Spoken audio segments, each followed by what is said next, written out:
Hvala puno. Guys, my name is Nick Vujicic. I was born in Australia in 1982, moved from Australia to California in the year 2006. And my life story, I'm just thankful that people have seen my life on some sort of level, whether it's just YouTube videos or seeing pictures of a limbless guy smile. You know, people always ask me, you know, what happened to you and how did you overcome what you've been through. The title of the message that I've been given is Transforming the Walls into Doors. When I speak corporately, the line that I like to use is changing obstacles into opportunities. Now, I'm very well aware to share with you as well, I know that there are 1 billion people going hungry today. I know that this year 1 million people will commit suicide. It's 1 every 40 seconds. I know today there are 120 million slaves, and I've met sex slaves, and I've seen the top of the pyramid as far as business and met the billionaires. I've met bankers, and I've also met orphans. We're all looking for something. We're all looking for hope. Hope you can't just have just because you were born with hope. No, we're born with pain. We're born and live through difficulties. And in our life, my parents always taught me that even though we don't know why I was born this way, that we have a choice. Either to be angry for what we don't have, or be thankful for what we do have. The power of that choice was the first thing that I had to overcome and decide for myself, especially in the early years of school. A lot of kids would come up to me and tease me. And I've been speaking at 5 congresses. I've met 7 presidents all around the world. My largest crowd was 110,000. I have 30,000 invitations for me to speak. So wherever I go, I talk about the value of life. I talk about anti-bullying messages for the school systems in different nations. The greatest thing is love. When we feel like we don't have enough love and we don't have enough hope, we start losing strength to live. For me, in my life as a child, I had a big wall. I was surrounded by 4 walls and a low ceiling of opportunity. I was set free in so many different ways, and especially surviving from day to day with my parents who loved me, who encouraged me, who told me that I was beautiful the way that I was, and not to worry about what other people said about me. I was actually the first special needs child to be integrated into the mainstream education system in Australia, and I was awarded Young Citizen of the Year in 1990. And the world is a hurting place, and the world needs hope, and the world needs love. Without hope, we feel like, why are we here? Well, brokenness. Here's mine. Today, I still have no arms, no legs. But everything's changed. Everything. For me, I was looking for hope and happiness, and I couldn't see it for many years. In fact, if this side of the table represents my hope, truth encourages me to become all that I can be. But then we have lies every day coming in our mind, people who discourage us. You know the people that you have in your life who, no matter how good of a day you're having, they'll bring you down. Or no matter how bad of a day you're having, they'll bring you even lower. You know what I'm talking about? Think of the 3 biggest discouragers in your life. They're not your biggest discouragers. You are. You are. It only takes 3 seconds for me to tell you something discouraging. But then you may never forget my words. I've met so many 50-year-old women and 40-year-old women who still remember what their fathers told them that they wish they never heard. Words are powerful.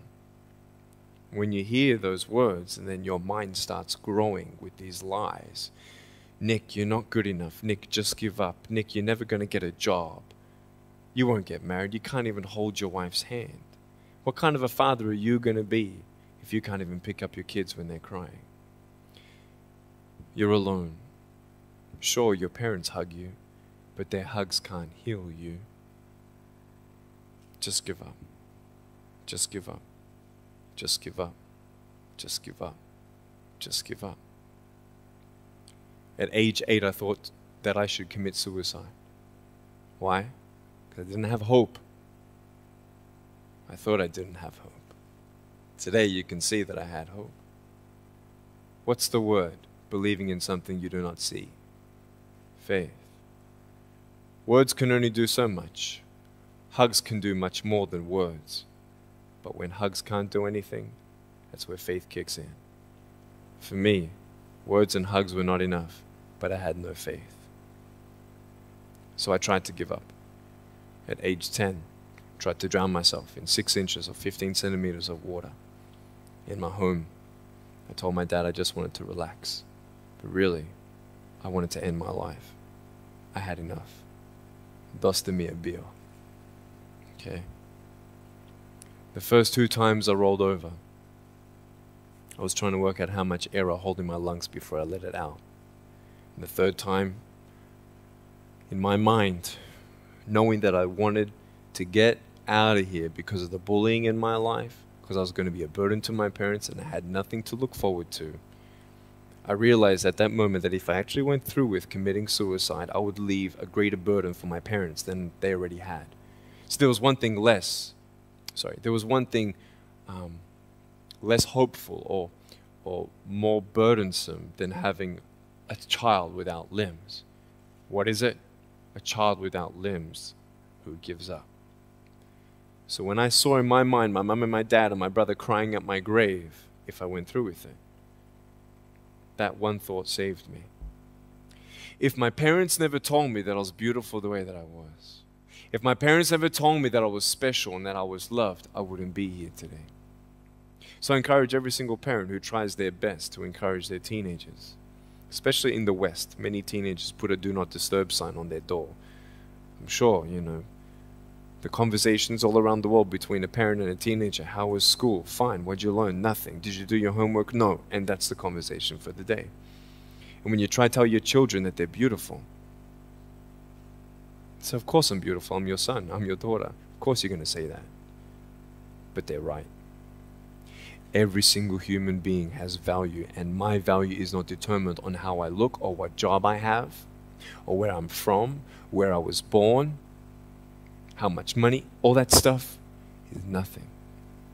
So many teenagers, tease each other for how we look, and I tell the teenagers, do you think that I'm cool enough to be your friend? They're like, yeah, of course.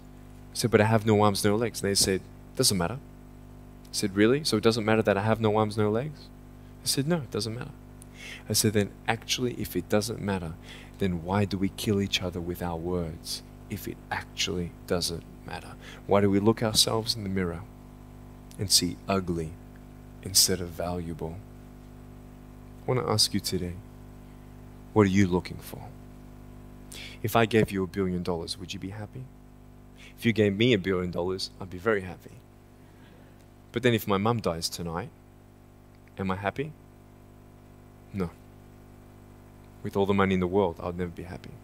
Why? Because money is something that cannot heal the soul.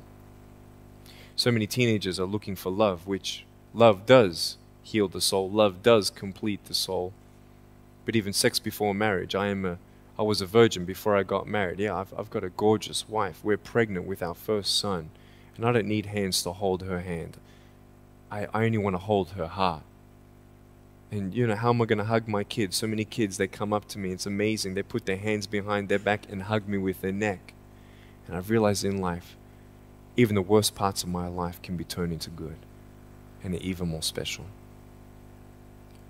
So many teenagers, they're looking for love. So they're going to go do this and go do that and have sex before marriage. For me, sex out of marriage is like a $5 Gucci watch. Sex within marriage and having sex with someone who loves you, who's committed to you for the rest of your life, going to be the mother or father of your kids. That's what love is. You can talk, you can sleep with as many people as you like, but never know for sure, do they love me? Love is a lifelong commitment. You see, there are choices in life, and we're looking. I want to ask you, what are you looking for? Well, if I can just get drunk, why not, man? I only live once. Well, if that's the way you believe, great. But for me, I'm a greedy man. I don't want to live for 90 years. I want to live for billions of years. And I know that every day my choices will affect this life, other people's life, and my eternal life. You got to come to the truth of knowing who you are and why you're here. William Barclay, he said, the greatest 2 days in anyone's life, the day you were born and the day you knew why. So, you're ugly. No, I'm beautiful the way that I am. And if you can't believe that for yourself, so many girls especially stay with their emotionally abusive boyfriends. Because if I break up with him, then who's going to want me? See, we all want love. That's why we do what we do sometimes. To get into the crowd, I'm going to swear, I'm going to be cool. That's what this world is. I want to look like her. If I was taller, shorter, smarter, more popular, whatever you want. It's not enough until you find the truth. I'm wonderfully and fearfully made. There's a greater purpose for my life. I am here for a reason. Sure, I didn't get a miracle. Yeah, I believe in a God who can do miracles, and I have a pair of shoes in my closet. Why? I've seen blind people seeing and deaf people hearing. That's fine if you don't believe me. I got it on camera. But I realized something. If God doesn't change my circumstance, He's going to use my life to be a miracle for someone else. When you don't get a miracle, you can still be a miracle for someone else. I'm going to close off with this beautiful story. I was in Southern California. I have two organizations. I have a non-profit organization and I have a for-profit. I probably spoke between years 2007 and 2010, 1,000 times, 600 flights. And I've spoken to 4.5 million people face to face. In the last 48 hours here in Serbia, we've reached 5 million through media. So, we have the heart of people to love others. We want people to love each other, love yourself, dream big, and never give up. We're all looking for hope, aren't we? What are you looking for? Money, drugs, sex, alcohol, pornography, fame, fortune never satisfies. It's never enough. But I've come to a peace. So check this out. When I'm 24 years old, 5-6 years ago, I was in California.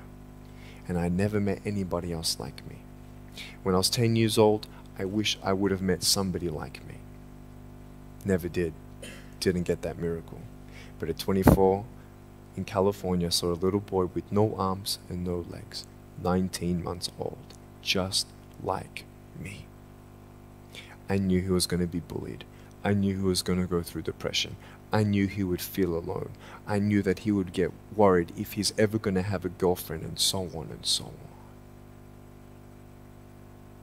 I got the father to bring him up on stage in front of 2,000 people. And everyone was crying. And it was a materialization of when you don't get a miracle, you can be a miracle for someone else. I am not a superhero. I go through ups and downs. So do you. But take one day at a time. And if you haven't found that peace of knowing who you are and why you're here, and where you're going when you're not here, for me, I want you to know that's how I've overcome. I don't have any walls. My book's called Life Without Limits. And what will be, will be. I've acted in a short film, 30 awards. I got Best Actor in a Short Film. I've done my own music video. I've written 2 books. First book, 30 languages, 800,000 copies. I'm 29, and we know 1 billion people know who I am. Not to bring up my pride or my name or my status. Trust me, I'm just like you.